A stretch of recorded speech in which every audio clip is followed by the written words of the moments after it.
Ladies and gentlemen, it is now my pleasure to introduce one of the greatest frontmen in music, Dave Gahan. Hey. Welcome. What's up? And I mean that in all sincerity. I've seen you perform a bunch, and you are incredible. Yeah, it wasn't so Incredible to long watch. ago, right? I was just saying with, Yeah, it was a couple with years the ago. band. You know, was it that long? I think almost. Was it? It was last year. I think it was last year. I think yeah. it was last year. Yeah, we were just talking about going on tour, but yeah, I feel like I've just finished. You were just here. Yeah, I mean, we didn't finish in Europe till like end of September of last year, so it takes a couple of months to just even land after a tour and regroup. Yeah, and, you know, get kicked out from home and a couple of times, and you know, you can't act like that around here. Kind of gets said a lot. Yeah, in New York, it's hard to. Well, to no, I'm sit. talking about home with the family, the wife and the kids. They're like, you know, I'm like, you know, well, where's the order to today? Where's my list under the door? What's happening today? You know, like, that doesn't work at home. But and the kids just shake their heads. Yeah. Now I have to ask you, you've been in music. You've been a professional musician for about 30 years. Getting there now. Getting there. Yeah. We passed the 25 mark. Yeah, a couple of years back. How does it feel to have that kind of longevity? Still pinching myself, you know. Yeah. I mean, still waiting for someone to tap me on the shoulder and say, you know, time to go dig some ditches now, you know. Right. You know, I was saying the other day to somebody, you know, someone was bitching about something, and I said, look, you know what, start digging ditches, okay? Yeah. You know, we're still getting to do this, make music, and sort of make the kind of music I want to make, and, you know, that's kind of like a rarity, I think, nowadays. Now, how does it feel being such an influence on music? Do you have a lot of bands coming up to you and saying you have no idea how much your music has influenced my music? I mean, you can see it, you can hear it in bands today. Yeah, we do. And look, I think if you stick around long enough, and you know, people, you know, are eventually going to be influenced by what you do, whether they like it or not. But I think one of my band's greatest achievements is the fact that we've always sort of made the kind of records we wanted to make, and we've constantly been, you know, able to grow at our own pace. And sadly, you know, bands don't get that opportunity so much now. Yeah. And you know, I think that's one of the things that has influenced a lot of bands. I mean, I hear like the Killers, and you know, talk about us, and you know, anyone from 9 Inch Nails, Marilyn Manson. You know, we get name checked and stuff, which is nice. It's flattering. Yeah. You know. AFI are a huge influence. That's right, yeah. Huge. In fact, I was supposed to do something with Dave from... Yeah, with Davey Havoc, yeah. Yeah, we were going to be doing something together where he was going to be interviewing me somewhere, but it didn't pan out. But he was going to be asking me questions about Hourglass. So. Oh, okay, well, I will do it for him. Okay, good. And I'll tell Dave, sorry, Davey. Sorry. Let's talk about Hourglass right now. You took a while to record Paper Monsters. Came out in 2003. Yeah. It was like 22 years in the making. Took a little bit. Like that, yeah. Do you feel like you had less time to work on Hourglass?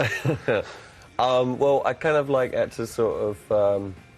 there was less time, but that was a good thing. And I think getting to the point of being able to sort of step out of the box of Depeche Mode and do my own thing, which was really important to me on some level, and it almost became like an out-of-body experience, that whole kind of 2-year period of making Paper Monsters and then touring with it and stuff, and there was like an element of me wanting to prove myself in some areas that I hadn't really stretched, and you know, it wasn't from want of trying, but really trying secretly on my own, and you know, when you've been in a band as long as I have, and there are rules and regulations and that you set up for yourselves, and you know, you have your roles and you don't cross over the line, and you know, it kind of works for a while, and it wasn't working for me anymore. So doing that really, you know, let it out the box. And with this album,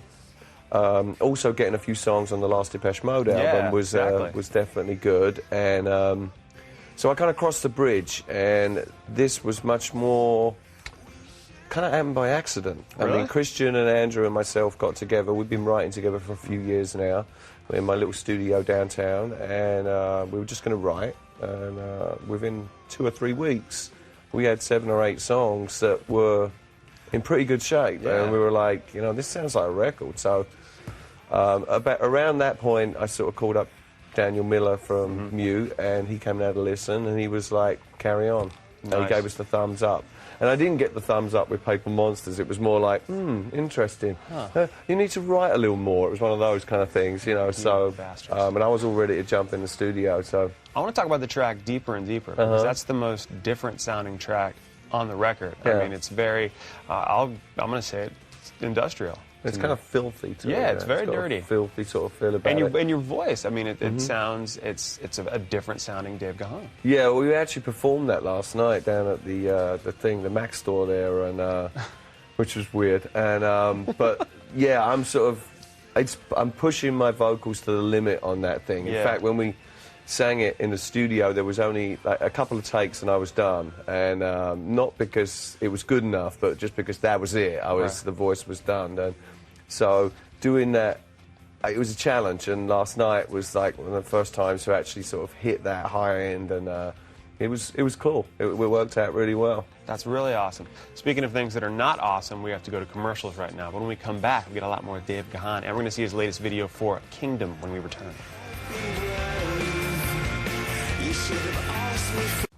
If I was going to look in the dictionary and define awesome, it would be today. We are here with Dave Gahan. We're going to check out his latest video for the Kingdom. But first, a few questions about the video, because this video is nuts. It's intense. Where'd you shoot it, and do you generally spend a lot of time in parking garages? No, I don't spend a lot of time in parking garages, Okay, good. but I felt quite comfortable down there, I've got to say.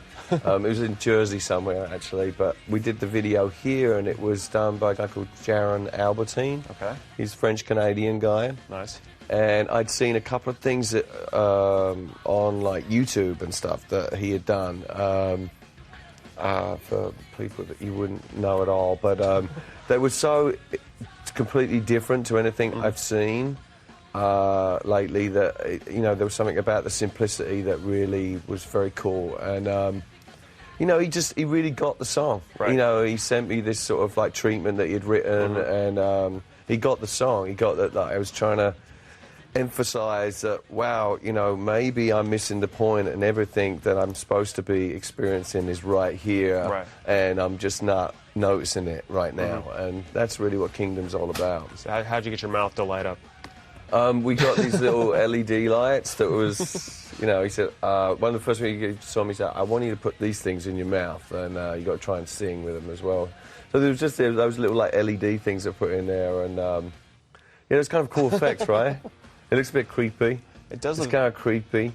And I don't know if you're playing the album version, but it's slightly longer, the album version. And there's with a dog in. Have you got the version with a dog in it? Oh, you got to find that and take a look at it. There's a version that. We're usually pretty good about that. Okay, well, there's this. I know they cut it out. Okay. It's an edited version, but this dog came walking in the parking lot and just sat and did one like this, and looking up at this weird, like, flashing light in the parking lot, and sat there for like a minute. And so there's actually a shot in there where it's pretty much for like 30 seconds, just this little dot, and then it walks away. All right, let's check out the Wandering Canine of Jersey. Here's Dave Gahan with Kingdom.